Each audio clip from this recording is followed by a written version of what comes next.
अस्सलाम वालेकुम नाजरीन, आप सबका खैर मकदम है 10 न्यूज 247 पर। आइए डालते हैं आज की अहम खबर पर एक नजर। तेलंगाना में सैलाब, झीलों और आबी जखायर पर गैर कानूनी तजावुजात का नतीजा है। तजावुज करने वाले कितने ही बासर क्यों न हो, इन्हें खाली करने पर मजबूर किया जाएगा। रजाकाराना तौर पर एक तरफ हट जाए या FTL या बफर जोन में तजावुजात को हाइड्रा के जरिए मिसमार कर दिया जाएगा, रेवंत रेड्डी ने कहा। रेवंत रेड्डी ने मजीद कहा कि मूसा नदी के किनारे 11,000 गरीबों की 2 BHK घरों में बहाली की जाएगी। आइए नाज़रीन देखें यह रिपोर्ट। टेल न्यूज 247 को लाइक करें, शेयर करें और सब्सक्राइब करना ना भूलें। ఇదే కాదు ఇవాళ మూసి మూసి ఒకప్పుడు అనంతగిరి నుంచి వచ్చే కృష్ణానది జలాలకు ఒక ఆలవాలం. కానీ ఇవాళ కాలుష్యం అయిపోయింది. ఇవాళ మన బతుకులను చిందరవందర చేస్తున్నాయి. నల్గొండ జిల్లా రైతులు ఇవాళ ఏడుస్తున్నారు. హైదరాబాద్ నగరంలో నుంచి వచ్చిన కాలుష్యం నల్గొండ ప్రజలకు చేరుతుంది. అక్కడ పంటలు కూడా విషమయమైపోయినాయి. మా కోమటిరెడ్డి వెంకటరెడ్డి గారు పదే పదే నా దృష్టికి తీసుకొచ్చి నల్గొండకు వస్తున్న కాలుష్యాన్ని నియంత్రించండి, మూసిని ప్రక్షాళన చెయ్యండి అని. అందుకే కేంద్ర ప్రభుత్వ సహకారంతో మూసి ఆక్రమణలు తొలగించి మూసిని ప్రక్షాళన చేసి ఒక అద్భుతమైన మూసి రివర్ డెవలప్మెంట్ ఫ్రంట్ ను అభివృద్ధి చేసి పేదవాళ్లకు అక్కడ వ్యాపారాలు చేసుకోవడానికి అవసరమైన అవకాశాలు కల్పిస్తాం. మరి ఇవాళ మూసి పరివాహక ప్రాంతంలో పేదలు ఆక్రమించుకొని ఉన్నారు. జిల్లాల నుంచి వచ్చి ఇల్లు కట్టుకొని ఉన్నారు. రూపాయి రూపాయి కూడబెట్టి గుడిసెలేసుకొని బ్రతుకుతున్నారు. వాళ్ళ పట్ల మానవత్వంతో వ్యవహరిస్తుంది ప్రభుత్వం. మూసి నాలలో ఉన్న శాశ్వత నివాసదారులు ఎవరైతే ఉన్నారో వాళ్ళందరికీ డబుల్ బెడ్రూమ్ ఇల్లు ఇచ్చే బాధ్యత ఈ రాష్ట్ర ప్రభుత్వం తీసుకుంటుంది. దాదాపుగా 11,000 మంది అక్కడ ఇల్లు ఉన్నాయి. ప్రతి వాడికి 11 కాదు, అవసరమైతే 12,000 మంది అయినా ప్రతి వాడికి డబుల్ బెడ్రూమ్ ఇల్లు ఇచ్చి వాళ్ళని ఆత్మగౌరవంతో బ్రతికేటట్టు ఈ ప్రభుత్వం పునరావాసం కల్పిస్తుంది. అట్లాంటి కార్యక్రమాలలో ఇవాళ శిక్షణ పొందిన ఈ ఎస్ఐలు ప్రజల సహకారం కోసం మీరు బాధ్యత తీసుకోవాలి.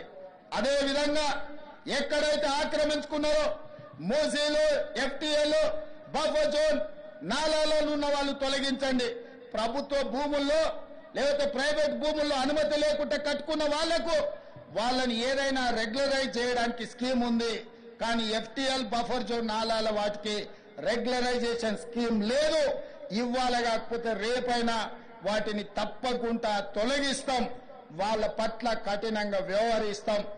ఇవాళ ఈ తెలంగాణ రాష్ట్రం పచ్చగా ఉండాలన్నా, పసిడి పంటలు పండాలన్నా ప్రాజెక్టులతో పాటు చెరువులను, కుంటలను కాపాడుకునే బాధ్యత మన మీద ఉన్నది. నిన్న మన మీరందరూ చదివి ఉండొచ్చు, చూసి ఉండొచ్చు. రేవంత్ రెడ్డి గారికి ఏమొచ్చిందయ్యా, హైడ్రా పేరు మీద మీ చెరువుల్లో విలాసవంతమైన విల్లాలు కట్టుకుంటే ఆయన నేల గూలుస్తున్నాడు అని. నేను ఒక్క మాట అడగదలుచుకునే వేదిక మీద నుంచి తెలంగాణ ప్రజల్ని, ముఖ్యంగా హైదరాబాద్ నగర వాసులని, 1908లో ఈ మహానగరం మీద వరదలు ఉప్పెనై కమ్మేస్తే వేలాది మంది ప్రాణాలు కోల్పోతే ఆనాటి నిజాం సర్కార్ మోక్షగుండం విశ్వేశ్వరయ్యను ఆర్కిటెక్ట్ గా నియమించి 100 కోట్ల రూపాయల నాడు ఖర్చు పెట్టి ఉస్మాన్ సాగర్, హిమాయత్ సాగర్ ను నిర్మించిండ్రు. అనంతగిరి కొండల నుంచి వచ్చే వరదల్ని నిలువరించిన నీళ్లను ఈ మహానగరానికి తాగునీటి వసతులుగా ఏర్పాటు చేసింది. ఒకనాడు ఎక్కడి నుంచి హైదరాబాద్ నగరానికి తాగునీళ్లు వచ్చేవి కాదు. ఉస్మాన్ సాగర్, హిమాయత్ సాగర్ నుంచే లక్షలాది మంది హైదరాబాద్ బిడ్డలకు తాగడానికి నీళ్లు ఇచ్చారు. హైదరాబాద్ దాహార్తిని తీర్చిన ప్రాజెక్టులు గండిపేట, హిమాయత్ సాగర్. ఇలాంటి ప్రాజెక్టుల చుట్టూతా బాగా సంపాదించుకున్న వాళ్ళు, ఆగర్భ శ్రీమంతులు ఫామ్ హౌజులు కట్టుకున్నారు.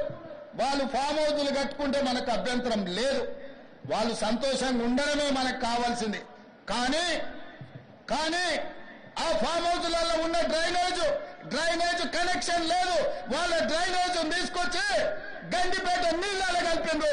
వాళ్ళు వాడిన డ్రైనేజ్ నీళ్లు గండిపేట నీళ్ళలో కలిస్తే ఆ నీళ్లు తాగడానికి నగరానికి ఇస్తున్నాం. నేను అడుగుతున్న మిత్రులారా, ఇవాళ మీరు చెప్పండి, ఎవరో బలిసినోడు కట్టుకున్న ఫామ్ హౌస్ డ్రైనేజ్ నీళ్లు గండిపేట తాగు నీళ్ళలో కలుస్తుంటే ఆ నీళ్ళని నగర ప్రజలకు తాగడానికి ఇస్తే ముఖ్యమంత్రిగా నేను వైఫల్యం చెందినట్టు కాదా? ఒక్కసారి ఆలోచన చెయ్యండి. భవిష్యత్ తరాలకు అందించాల్సిన బాధ్యత చెరువులు, కుంటలు, నాలాలను ఎవరెవరో ఆక్రమించుకుంటే వాళ్ళ ఆక్రమణలో చెరబడితే ఇవాళ నగరం మీద ఉప్పెనై వరదలు వస్తున్నాయి. ఆ వరదలు ఎక్కడికి వెళ్తున్నాయి? బస్తీలో ఉన్న పేదోళ్ళ ఇళ్లకు పోతున్నాయి. పేదోళ్ళు జీవితకాలం కష్టపడి సంపాదించుకున్న ఫ్రిడ్జ్, టీవీ, మంచము, బట్టలు, కట్టుకున్న బట్టలతో సహా అర్ధరాత్రి పూట వాళ్ళ ఇళ్లకు నీళ్లు వస్తే తడిసి ముద్దయి అనాథలాక రోడ్డు మీద నిలబడాల్సిన పరిస్థితులు వచ్చినాయి. మున్నేరు వాగు పక్కన ఖమ్మంలో అయినా, వరంగల్ జిల్లాలో అయినా, హైదరాబాద్ నగరంలో అయినా, కృష్ణానది ఒడ్డున మునిగే ప్రాంతాలైనా దుర్మార్గులు ఆక్రమించుకున్న చెరువుల వల్లనే ఇవాళ వరదలు వస్తున్నాయి. అందుకే హైడ్రాను ప్రారంభించడం. హైడ్రా స్పెషల్ టాస్కే ఈ చెరువులను ఆక్రమించిన వాళ్లను చెరబట్టాలని, చెరబట్టిన వాళ్ళ నుంచి విడిపించాలని, అలాంటి వాళ్ళని అవసరమైతే చెరసాలకు తోలాలనేది నా ప్రభుత్వ విధానం. అందులో ఎంత గొప్ప వ్యక్తులున్నా, ఎంత మహామహులున్నా వాళ్ళు చెరువులను వదలక తప్పదు. అందుకే ఈ వేదిక మీద నుంచి గొప్ప వ్యక్తులకు నేను విజ్ఞప్తి చేస్తున్నా. అయ్యా, ఆక్రమించుకున్న చెరువులను మీరే వదలండి. గౌరవంగా పక్కకు తప్పుకోండి. నీటిపారుదల శాఖకు అప్పగించండి. మీకేం కావాలనో పోయి దూరంగా కట్టుకోండి. లేకపోతే ఉన్న పలంగా నేల మట్టం కూలుతాయి. కూలగొట్టే బాధ్యత నేను తీసుకుంటా.